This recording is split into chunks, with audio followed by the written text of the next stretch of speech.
What's going on, everyone? On my ears, on my head is the PlayStation Gold Wireless 7.1 Virtual Surround Sound headphones for $99. Actually traded in Dead Rising 3 and got them for $60, which is a great deal. And I'll explain why really quick. So, the benefits, of course, is that it's wireless. Unfortunately, you got to plug them in. You got to plug in a wireless dongle into your PlayStation 4 or PlayStation 3 in order to get the 7.1 virtual surround sound. Not a big deal, but unfortunately on the PlayStation 4 there are only two USB ports.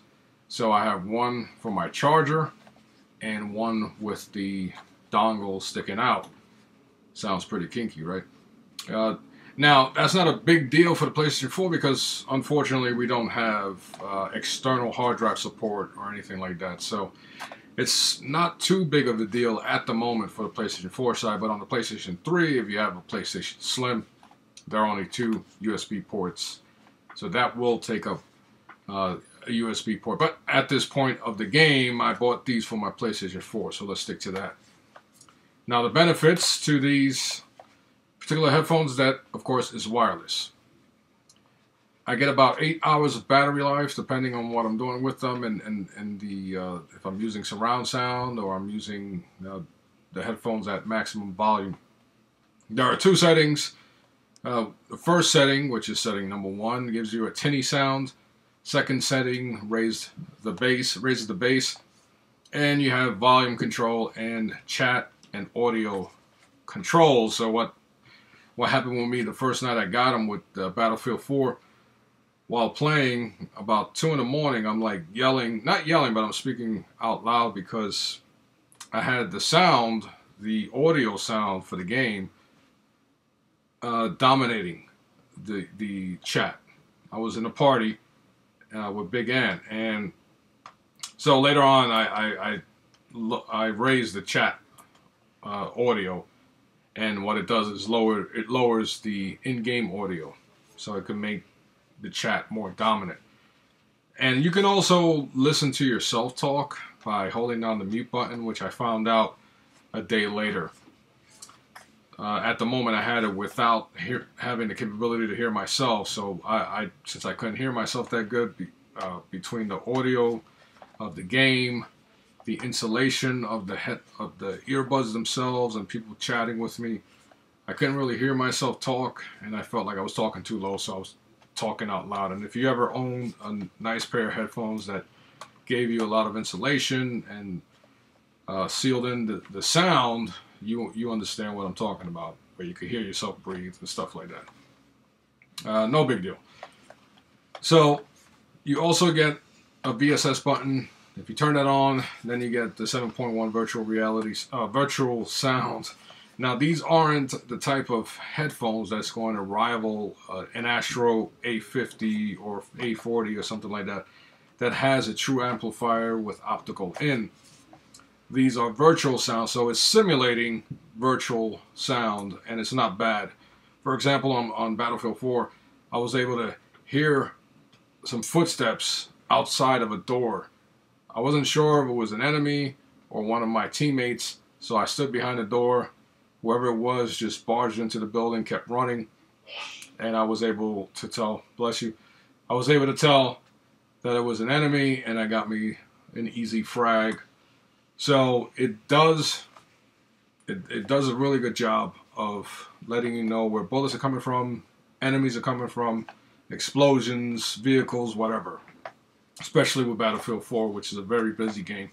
In Killzone, same thing. I can hear footsteps, bullets, explosions. Especially with a game with the beacons, where the opponent is running around with the beacon, you can pinpoint where they're at. Now, it's not going to give you a true, accurate location, but you can tell what direction your opponents are at. Which for $99 is, hey, it's a really good thing. Some of the negatives with the headphones, as you can see right here, it doesn't have a clip. So if you hold it like that, which I wouldn't know why, it's not going to clip. For example, I have my Beats Studio. If I hold them like this, they have support and hinges that keep it in place. With the PlayStation Gold headphones, you don't have that. And the reason why it folds is so that you can put it away in this nice little nifty carrying bag, which I put them at night. I put them away. If I have to charge them, I fold them, and I charge it via the USB cable. You can use any micro USB cable from your phone or whatever to charge this up and plug it into your PlayStation 4 or your computer, pretty much everywhere, which is something that Sony really did a great job with in designing the PlayStation 4 controller and now their headphones. Now let's say during the middle of a match you run out of battery. Well, you can plug in these 3.5 inch, no, as a matter of fact, that's really big, 3.5 millimeter headphones. You can attach it to one end, and then the other end attach it to your PlayStation 4 controller. Underneath you have the connector, and you can get your in-game sound, and you can also chat. Believe it or not, which is something I forgot to mention, there is a microphone in here somewhere, and people can hear you. They would.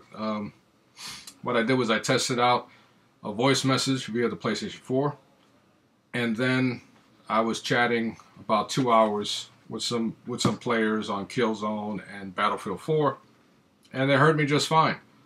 Vice versa, I heard them just fine as well. Of course, quality of the headphones and internet connection has a lot to do with that as well.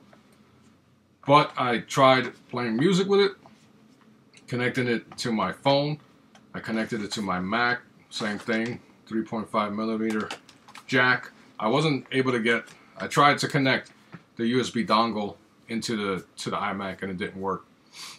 But if I want, if I so choose to, I can actually use the 3.5 millimeter jack, connect it to my Mac, and actually use these headphones to, like, I could have actually used these headphones and it's external mic to chat or to do the audio for this video.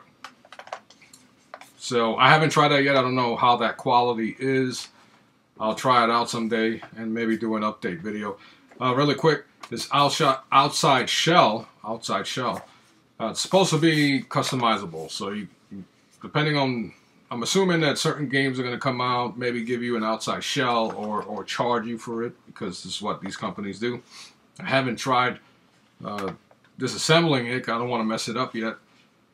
But I would assume, like, maybe a game like Infamous Second Son or maybe, you know, Uncharted, they'll have customizable plates that you could put here, which is pretty cool. It would be nice to have one for the post-game report or talkingaboutgames.com. But nonetheless, $99 if you can find them. And if you're in the market for a nice pair of headphones that's going to give you clear stereo sound and pretty impressive virtual surround sound. I'm not a big aficionado when it comes to, I'm not an audiophile. I'm not gonna, you know, bullshit you and it. But being that I owned an old pair of Triton headphones, I can honestly say that these sound better. And the Triton headphones, the ones that I have, if I could find them, actually have a little amplifier. The AX360s. So that's the difference. This has a built-in amplifier, has an audio, an optical in, and it's going to give you true surround sound. This is 5.1, I believe, and you don't get that with these headphones. So that's where the price difference comes in. I did mention Astro A40s and Astro A50s, and those suckers are $300. The A50s are $300. So you're gonna pay a premium. And if you want to stay away from something that expensive, I highly recommend the PlayStation 4 Gold headphones. Having the ability to play wirelessly and have decent, these actually fit around my ears. I wouldn't wear these in the street. but they fit around my ear. They have minimal sound leak, and it pretty much insulates my entire ear to give me maximum sound. And that's pretty much all you can ask for, especially for $99. So once again, I highly recommend it. If you do get a pair, let me know in the comment section. If you like my video, give me a thumbs up and subscribe. So until next time, I'm JVB from TalkingAboutGames.com and the Post Game Report. Talk to you next time.